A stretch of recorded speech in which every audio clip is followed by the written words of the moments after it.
We live in a toxic world, but we don't have to live in toxic bodies. Every day we are exposed to small but significant amounts of toxic metals. Over the years, these metals accumulate in our tissues, slowly poisoning us. Because the toxic effects of these metals on our health are gradual, we often attribute them to aging, never knowing the real cause of our health problems. In this audio presentation, we will discuss how toxic metals affect our health, how and where we are exposed to them, and how to safely get them out of our bodies. The toxic metals we will address in this presentation are mercury, lead, aluminum, nickel, arsenic, cadmium, uranium, and calcium. You heard correctly, calcium. Under certain conditions, calcium, a mineral required for our health, can become a toxic metal. More on this later. First, let's look at how we are exposed to the other 7 toxic metals we just listed, and what kinds of problems they can cause. The first toxic metal we will look at is mercury. Mercury is one of the most deadly substances known to man. It accumulates in the brain, nervous system, heart, kidneys, and endocrine glands, and can cause depression, autoimmune disorders, memory loss, tremors, anemia, and heart attacks, among other things. Studies done by the University of Calgary have shown that when mercury comes into contact with nerve tissue, it can actually melt the myelin sheath right off the nerve, causing the nerve to shrivel in a matter of seconds. What is even more unbelievable is that this highly toxic metal is actually put right into our mouths in the form of dental fillings. If you have silver fillings in your mouth, you may be interested to know that these silver fillings actually contain as much as 50% mercury by weight. In fact, according to the Environmental Protection Agency, there's enough mercury in one silver filling to force the closing of a 10-acre lake. The practice of using mercury in dental fillings began in 1833, when a pair of French entrepreneurs introduced it to American dentists. Most dentists initially dismissed the idea as dangerous, because the poisonous effects of mercury were already well known. Those few dentists who chose to use mercury in dental fillings were called quacks. This derogatory term was an abbreviation of the word Quacksilber, which was German for quicksilver, the common name for mercury at the time. Over time, however, using mercury in fillings became the norm, not the exception, and those dentists today who choose to remove mercury from their patients' mouths are themselves called quacks. While modern dentists claim that the mercury in silver fillings doesn't leak into the body, scientific tests show that each mercury filling in our mouth releases on average 17 micrograms of mercury into the body every day. But fillings aren't the only source of mercury in our lives. Mercury is also found in adhesives, air conditioner filters, cosmetics, fabric softeners, felt, floor waxes and polishes, laxatives, seafood, talcum powder, and tattoos. 150 years ago, the only people exposed to mercury at toxic levels were the hat makers, because the felt they shaped into hats contained high levels of this toxic element. Their continual exposure to mercury destroyed their brains, causing them to slowly go insane. This gave rise to the expression, mad as a hatter. These days, we are all exposed to mercury, and with senility and other mental disorders on the rise, we should ask ourselves, to what degree is mercury to blame? The next toxic metal we will address is lead. Lead is found in chocolate, canned foods, newspapers, toothpaste, cosmetics, plastics, batteries, gasoline, old paint, insecticides, pottery, ceramics, and worst of all, soldered pipes. This means that every glass of water we drink and every shower or bath we take increases our lead exposure. Lead accumulates in the brain, liver, bones, kidneys, and spleen, where it has many negative effects, but none more insidious than its ability to alter behavior and intelligence. For each 30 micrograms of lead in our bloodstream, we can expect a 10-point drop in our IQ, as well as a decreased ability to deal with new environments and social situations. Let's turn the toxic metal discussion to aluminum. Public water utilities universally use aluminum to remove debris suspended in the water supply. This is because when aluminum is added to water, it causes the little bits of dirt that are naturally suspended in the water to stick together and fall out of solution, making them easier to remove. This process is called flocculation. Unfortunately, this process continues in our own bloodstream. You see, our bloodstream also has little things floating around in it, like red and white blood cells, antibodies, hormones, and platelets, to name a few. Flocculation may be a good idea in our drinking water, but when our bloodstream flocculates, it can cause serious problems, such as strokes and heart attacks, for example. Aluminum is used to get the dirt out of the drinking water, but what is used to get out the aluminum? I would personally prefer a little dirt or sand in my water than toxic aluminum. Another common source of aluminum is antiperspirants. When aluminum is applied to the sweat glands under the arms, it literally glues them closed, preventing toxins from naturally leaving the body in your sweat. In women, once under the arms, the aluminum goes through the lymph nodes right to the breasts. It is likely that the high rate of breast cancers and other breast disorders we are seeing is, to some degree, a result of women unwittingly poisoning their own breasts on a daily basis. Other sources of aluminum include baking powder, feminine hygiene products, toothpaste, baby formula, antacids, and, of course, aluminum foil and pots and pans. Aside from its effects in the breasts, aluminum also accumulates in the skin, bones, brain, and kidneys, and can cause Alzheimer's disease, memory problems, dementia, aphasia, ataxia, convulsions, and anemia. It may be hard to fathom, but the average person will eat and drink over 3 pounds of aluminum in his or her lifetime.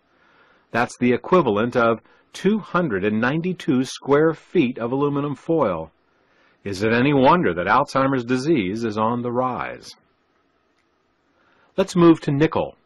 Nickel is found in stainless steel cutlery, pots and pans, coins, dental fillings, and batteries. Given its use in cutlery and cookware, we are all exposed to nickel with each meal. Each fork and spoonful of food carries a trace of nickel with it.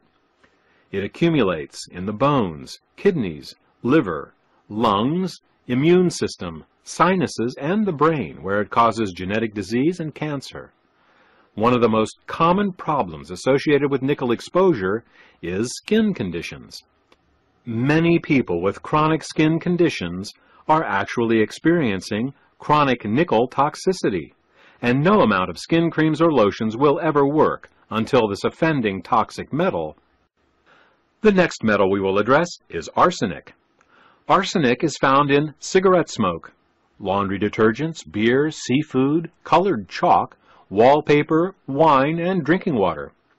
Thus, we are exposed to this poison in the first and second-hand smoke we inhale, the beverages we drink, and even the clothes we wear. It accumulates in the kidneys, liver, and lungs, and it causes headaches, mental confusion, and fatigue. Let's talk about cadmium.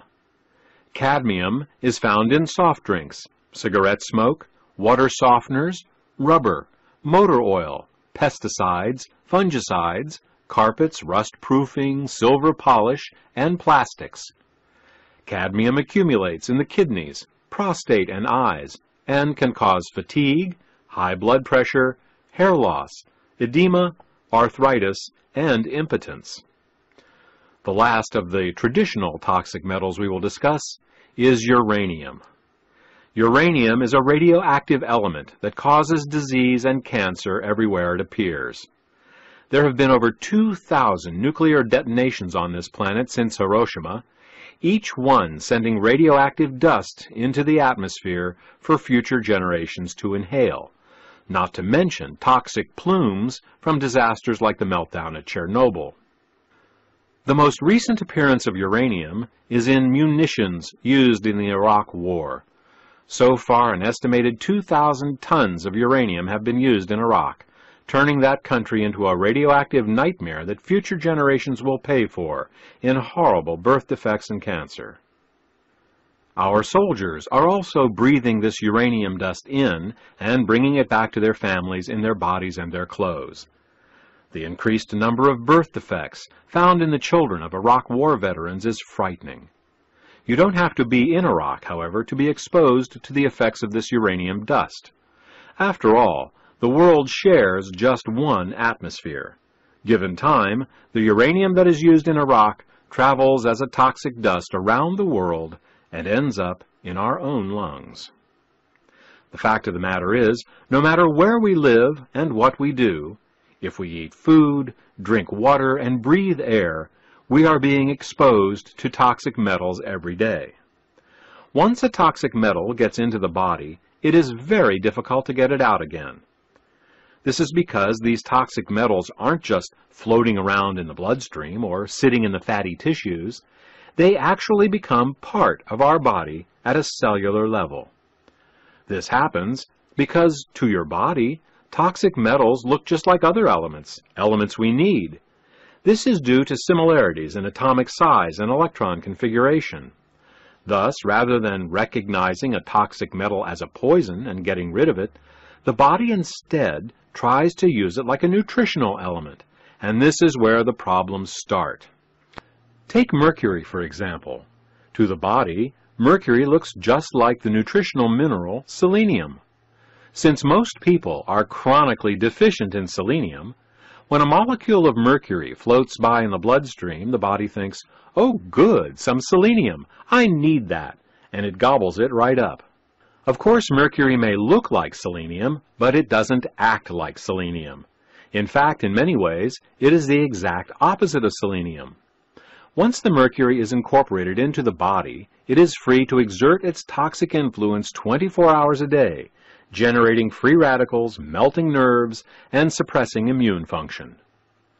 In this same manner, lead is mistaken for calcium, cadmium is mistaken for zinc, and aluminum, nickel, and uranium are mistaken for magnesium.